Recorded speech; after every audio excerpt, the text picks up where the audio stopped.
Hello everybody, ToastMom here, bringing you some Halo 4 gameplay, but I must tell you that this is actually not my gameplay. This is someone else's gameplay. So if you like what you're seeing on the screen and you want to check out more of it, I will put a link in the description to the original video if you guys want to check that out, and please do, because without their video, this video would not be possible.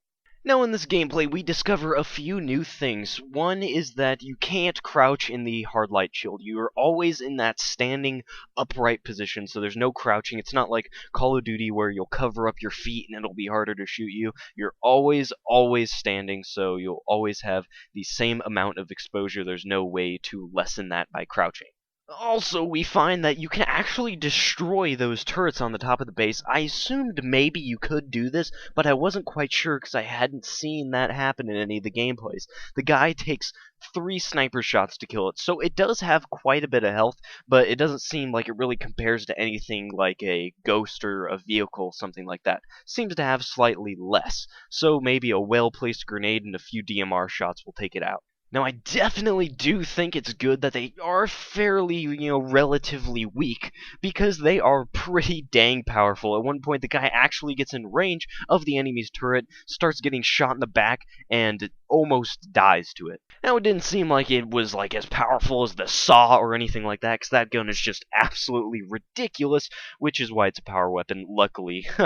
But, it did seem like it was kind of like an assault rifle with longer range capabilities. We also learned something new about the shield doors that I did not previously know about, and I hadn't heard anybody talking about, so I thought I'd mention it. Anyways, if you don't know, in Dominion, when you capture a base, shield doors will show up around the doorways, and those shield doors will be color coordinated with your team. If they're red and you're on red team and you have that base captured, they'll be red and you can walk right through it. But if you're blue, you will not be able to walk through them. Now, previously, I thought this was just a permanent thing. You couldn't get through that doorway. There are other routes that don't have these shield doors over them, but it was just a way to lessen the amount of entrances that the enemy would have into the base, so they're a little bit easier to defend and harder to break into. But it actually turns out that if you melee those when you're on the opposing team, you can actually break through them and disrupt them and then go through freely. So I don't know exactly how much you need to actually activate these things. Like, if a grenade will do it, you could just throw a grenade there and walk right through. But the guy uses a melee and disrupts the field and then walks through.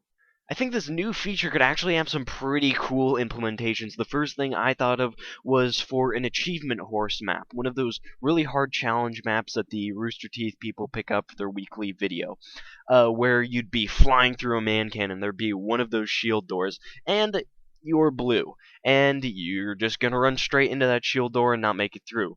And you can't melee it because you're gonna run into a melee and not make it through. So if you can disrupt it with a grenade, you'll have to be flying through the air, throw a grenade into this little bucket right next to the shield door, disrupt it, and fly through freely. And there could maybe even be 2 or 3 of those for one man cannon launch.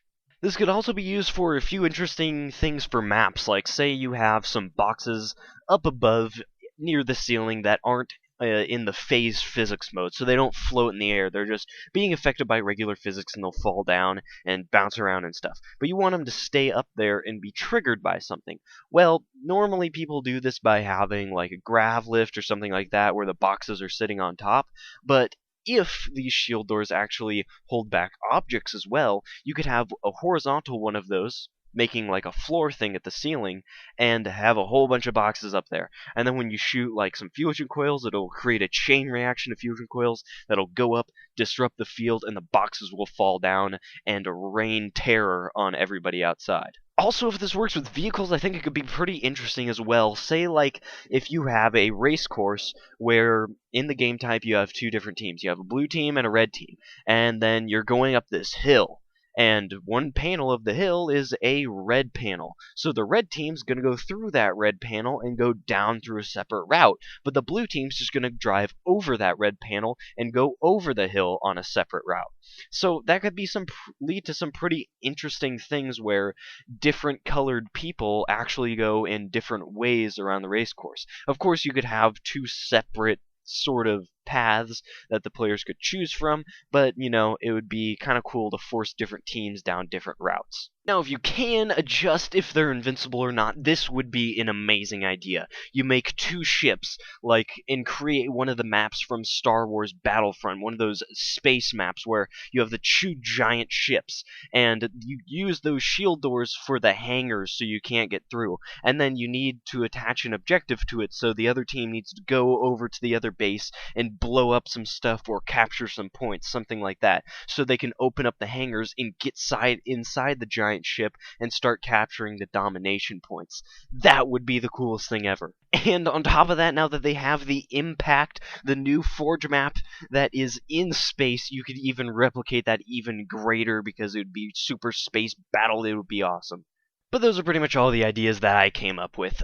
If you have any ideas of your own, feel free to post those in the comments. Now, while I do think that this is a really cool thing and can have some really awesome implementations, I think in multiplayer it could be a little frustrating, because shield doors were already frustrating enough in the past that Bungie took them out of many of the maps in Halo 3, and having a shield door where only one player can go through without having to melee a couple times to disrupt the barrier could lead to some potentially really frustrating fights. So I'm hoping it doesn't really lead to that much stuff, but it seems like it could, especially in a game type like Dominion, where the focus of battle is at these different bases and everyone's trying to go to it. So, you know, some of these situations could be really frustrating, but I do think they're a really cool addition to the game. And of course, they could always, if it is absolutely terrible, just completely take them out if that is what the popular demand is, or you could forge your own maps without using these shield door type things. Anyways, that'll do it for this video. If you liked the video, you can leave a like or a comment, or you could subscribe because I post new Halo videos every day. Thank you for watching, and see you tomorrow. Bye.